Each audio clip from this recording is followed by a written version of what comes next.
FrugalSim videos are powered by Jetline Systems. Hello YouTube, this is Frugal, and this is Discover Denmark, which is one of the new bush trips in Microsoft Flight Simulator. Now I've got to confess, I've never actually done a bush trip. The idea of them used to be, actually when the sim was first released, that you would navigate purely by VFR using a proper map, looking out the window, looking at key waypoints and landmarks and stuff like that to figure out where you are on the map and complete each leg of the journey from points of interest to the final destination. I've never done them.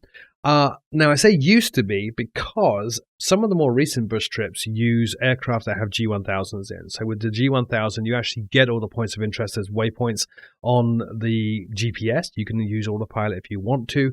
I'm not going to use autopilot, but I am going to do a proper bush trip. So this one, Discover Denmark, is, as it says, a site-packed tour that will have you fly through the most striking landmarks of Denmark, one of the most historically rich countries in the world. So that's what we're going to do. It consists of 6 legs, and across the 6 legs, the total is 3 hours and 16 minutes. I'm going to do leg 1 today, and then hopefully I'll do all the others in a series of videos on this Discover Denmark bush trip series. So let's get started. So this is leg 1, starting at Copenhagen and then flying out to Aalborg, following these waypoints here that you can see. So it's looking at various castles and landmarks on the way.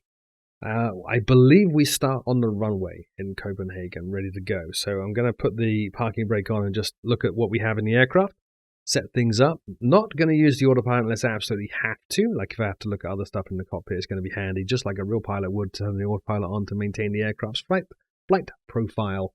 Other than that, though, it'll be manual, proper VFR trip. All right, looks like we're ready to go. Now, a pro tip for you. Msfs will download scenery from online, as you know, and it can take a while to do that. So what I typically do on any flight, on the landing challenges, for example, and now on the bush trips, is just let the sim do its thing. Let it just run through these different views. It basically loads in the scenery while you're doing that. So let it do that. You're going to have less jerkiness and stutterness as it loads in, or less pop in, I would guess, on the scenery as it loads in when you're flying. If you just give it a few minutes at the start of the flight and let it do what it needs to do. All right, we're in the aircraft. I'm going to put the parking brake on, I think. Let me just take a look down here and see. Yep, parking brake is on. Good. So let's run through what we've got. So with the parking brake on, let's bring the power up. Maintain just under 1,000 RPM. Keep it ticking over nicely. Now, as I said, we have a full G1000 here, and you can see the points of interest are already in here. So the point of interest 1, which is Amalienborg. Once aloft from Copenhagen, the journey's starting point, aim the nose of the 172 and a northwest heading. You'll soon be at Amalienborg, a cluster of 4 large castles.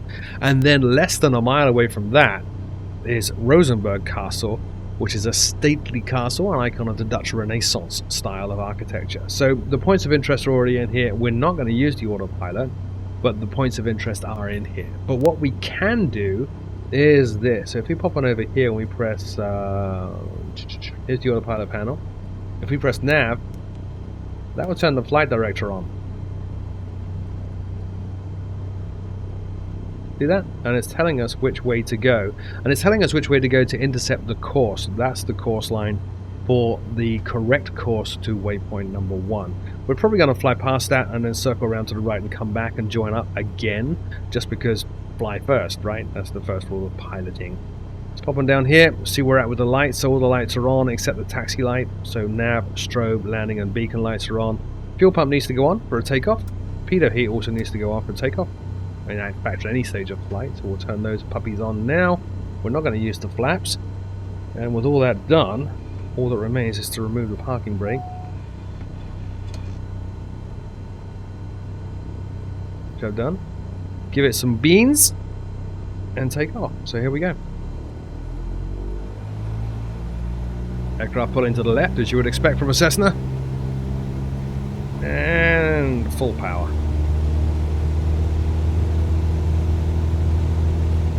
Dancing on the rudder pedals a little bit to keep it aligned. Now what we're going to do is climb up to about 1,500 to 2,000 feet. So I'm not going to worry about my course just yet. I'm just going to worry about managing the aircraft and get us up where we need to be.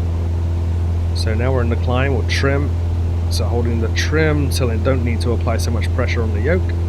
which will be there. That lets me look down. We can turn the fuel pump off at this point. Now, as I said, we're probably going to fly out and then turn back. You can see the course line's already about to join us, so we will need to turn now to be on course. So, because some of these waypoints are pretty close together, I'm actually going to circle around to the right, and we'll come back and rejoin that. Little tip there from the co-pilot: completing a bush trip without using the Get Me Back on Track feature will award an achievement. There's the map up there. We're supposed to be just following that. It doesn't show you where we are. It shows you other aircraft, but not us. Well, probably don't need to turn back. There's 1,000 feet. We might as well turn on course now. So, turning around to the left here. Let's get on course. Get 30 degrees of bank, which is about there, and we'll gently roll out. Wonderful. And as I said, climbing up to about 2,000 feet, and then we'll pull the power back a little bit. Shouldn't really need to adjust the mixture, but we will. And we're on course. 3.9 miles to go until waypoint 1, Amalienborg. Amalienborg? If I do many of the other Nordic bush trips, I'm going to have a real problem, aren't I, with pronouncing anything. Alright, so we'll come off the power a little bit now. Which brings the RPM back into the green. Nose is coming down, and we'll trim this for straight and level. You can see the flight director there telling me I need to turn a little bit, which we did. We'll just trim the aircraft for level flight. You can already see some of the architecture down here. Look, see all this? And here, look, lots of castles. Very scenic. Trimming again. As we pick up speed, we'll start to climb, so you need to keep on adjusting the trim until you're stabilized, or until the aircraft's stabilized.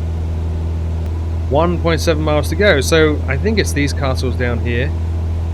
You turn the... Yep, there we go. Lots of castles and stuff all around here. Good. And then the second waypoint is actually very close. It's less than a mile away from waypoint 1, so... waypoint, point of interest number 1, so that would be this one. I didn't press the timer. Let's start a timer. Less than a mile to go now, so the GPS should switch to point of interest number 2, which is there it goes, Fredericksborg Castle. It wants us to turn to the left. Oh, amazing.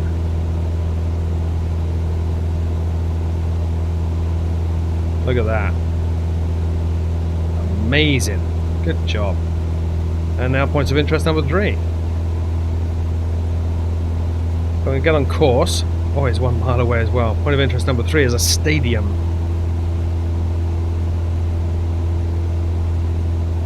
Less than a mile away. That would be it down there. See it? Fairly sure. The point of interest camera is not doing a wonderful job right now. Up to point of interest number 4 already. Oh my goodness. Which is Kronberg Castle, 20 nautical miles north. Kronberg Castle, one of the most historically noteworthy of Northern Europe's castles. Great. So at least now we get some time to really stabilize the aircraft, at least. Thinking I probably should have done this flight using track IR. There we go. I think that's it. We're a little bit under our altitude that we want, which is about 2,000 feet, but I'll take it. Let the aircraft climb a little bit on its own. Good! So Kronberg Castle, point of interest number 4. Let's get this, it's still climbing. Let me trim a little bit more, and we'll move this map around. So that was 1, 2, and 3. So now we're going up to number 4, and you can see we'll follow the coastline here. And we'll actually end up flying out over the sea to that tip, little point, is Kronberg Castle. So pay attention to that. So the cool thing, other than the flight director, the cool thing with having a G1000 and a moving map is you can actually refer this to this, rather than just eyeballing everything out of the window. So if we scroll this down here, we have a small island, there we go, small island on the harbour, so we are here. In fact, looking at the map here, we're actually right about here. So we'll pull that down and we can see where we are. We're here. Which means we're going to pass a point of land shortly that has a river. See this river here? Coming out to the edge. I do see a body of water, but that's not the river, is it? We'll see it shortly. Getting a little bit off course there.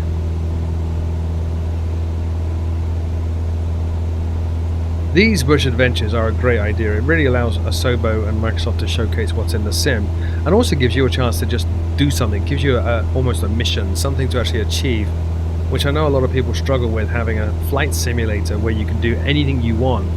A lot of people struggle without the direction, like what should I do, what should I do? Just fingertip control on the yoke now. Oh, we should be passing the river off to the left. Yeah, there it is. See it? Buried in the middle of a forest. Hard to see. You can see up here ETE, that's estimated time en route. So it's a 61.5 nautical mile journey, and the plan is that it takes about 30 minutes.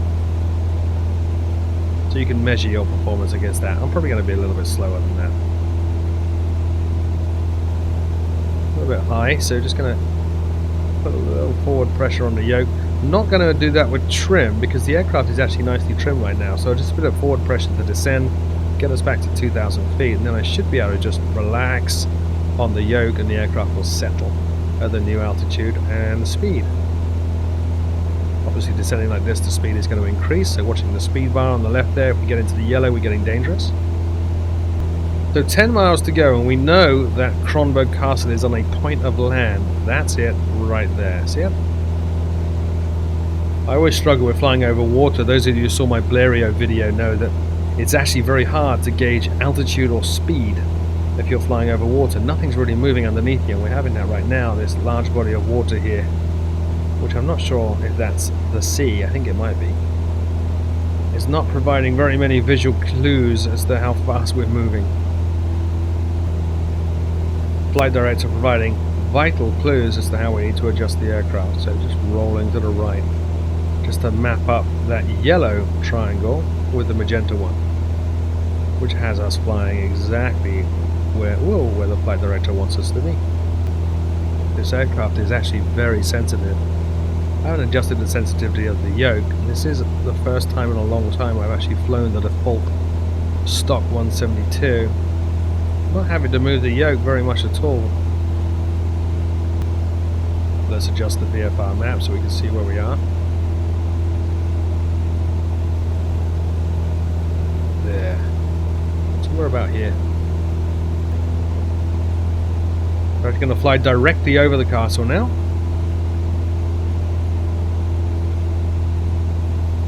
Waiting for the point of interest camera to update itself and lock onto the castle immediately underneath us. Nope, doesn't want to know, does it? Not to worry. But yeah, it's down there. Well, actually, you can't see it. Sightseeing. 100 feet under where we want to be. Point of interest number 5 is now updated and we need to turn. So I wonder now that we have the turn in, if we can look down and see the castle. Nice ships there, shipyard.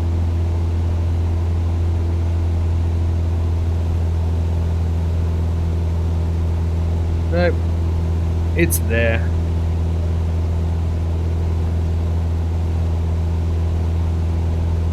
There it is. Kinda. There. There it is. Kronberg Castle. Wonderful. Gently feeding in adjustments to the yoke here with my fingertips. That's important, by the way. If you go to a flight sim show, you can almost instantly spot the real pilots. They're the people that grab a yoke on one of the demo machines and fly just with their fingertips. The simmers, you and I, many of you watching, tend to grab the joystick with our whole fist. Just fingertips, that's all you need. Fredericksborg Castle was built in the early 1600s and since 1882 has actually served as the Danish Museum of National History. You can see up here on the VFR map, Fredericksborg Castle is nestled among two airports. Echo Kilo Golf Hotel and Echo Kilo Golf Lima. Actually 4 airports if you consider these two as well. I'm noticing I keep having to push the nose forward a little bit, so just put in a bit of trim there to bring the nose down. The aircraft will now accelerate, which means the nose will come up. So don't follow the velocity, vertical velocity here too much. Just feed in adjustments to trim and then let it settle and wait and see what happens. See the nose is coming up now because we sped up. So a little bit more trim. You can see here we're descending, but the speed will come up, and as the speed comes up, so too will the nose. We'll generate more lift by going faster. We don't need to adjust anything. Aircraft is very nicely trimmed right now. 4.7 miles to go. Beautiful farmlands there. Point of interest camera looking onto those. Amazing scenery. Oh, there's one of the airports. Echo Kilo Golf Hotel. Okay, waypoint number 6. Roskilde Cathedral, 19.4 nautical miles south-southwest. You'll reach the impressive Roskilde Cathedral, which was built of brick in the Gothic style of architecture in the 12th and 13th centuries. We're a little low. And then after the cathedral, we're going to land at Roskilde Airport, just to the southeast. It's 17 miles to the cathedral, and it does say that the airport is just to the southeast, 3.5 miles to the southeast. So that way, you see 150.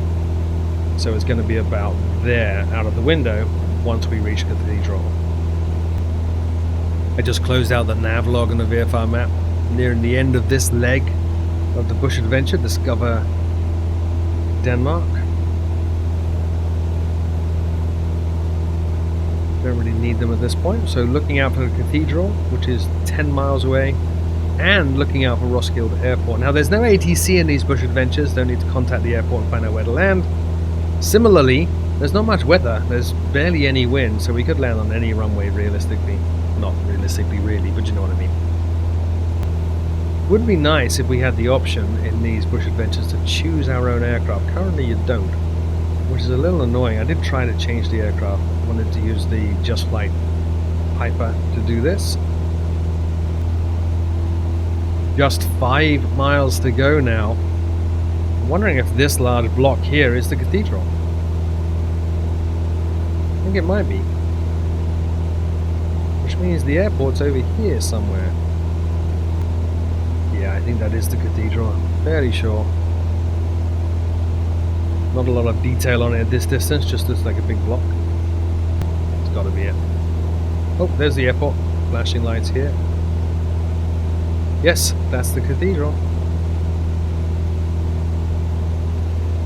Did say in the nav log it's a brick building built in the 12th and 13th century. But let's be sure, shall we? Because it's very blocky, and most Gothic buildings are not that blocky. No, that can't be it. That's got to be an industrial building. Look, it is. It's a tower block. Silly frugal. Where is the cathedral then? 1.6 miles to go. It should be directly ahead of us. That's not a cathedral. Look at it. It's a hotel. Alright, to the airport, 3.6 miles. So let's start preparing everything we need this. Land, fuel pump on, mixture rich. Pull the power back now, start descending. There's the airport there. And we'll get in the pattern for one of the runways. Looks like there is only one runway. Oh, looks like we're lined up on the runway. Is there two? This is possibly one, and this might be one. We'll fly over it. We'll descend to about 1,000 feet pattern altitude. Oh, that is a runway right there. We could probably make that actually. Let's pull the power all the way back.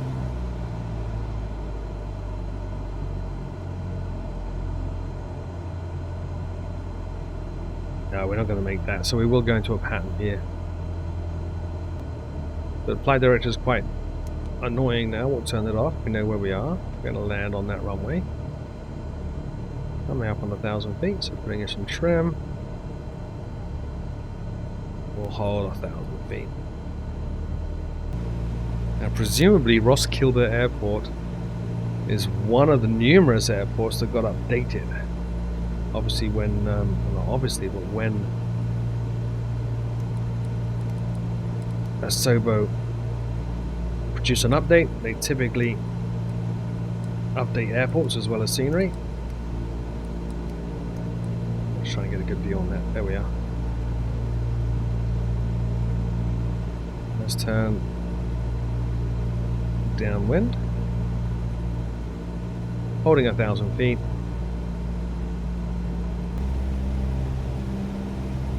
Beautiful.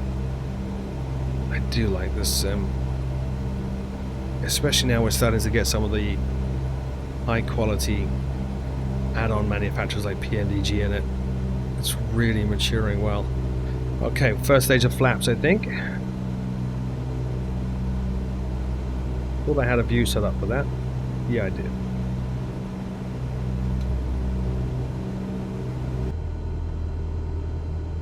That's about all the flaps we need. And we'll go ahead and land at Roskilde Airport to complete leg 1 of the Discover Denmark bush trip. My first completed bush trip leg.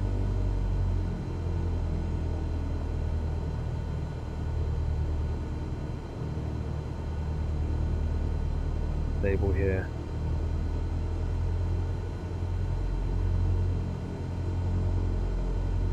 A bit high.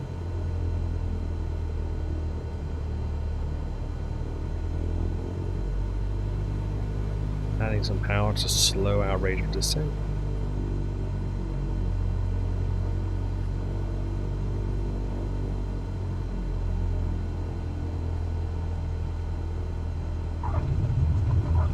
Wonderful. Right, off the power, on the brakes. Maybe if we're lucky we can take this taxiway. Looks like we can. So around we go. Feeding back in the power now. We'll bring... Whoops, I actually ground to a halt. Oh, we finished. Look at that. Leg completed. 42 minutes. Checked. Fantastic. That's it then for the first leg of this Discover Denmark trip. Thank you so much for watching. My name is Frugal. Until next time, I'll see you all very soon.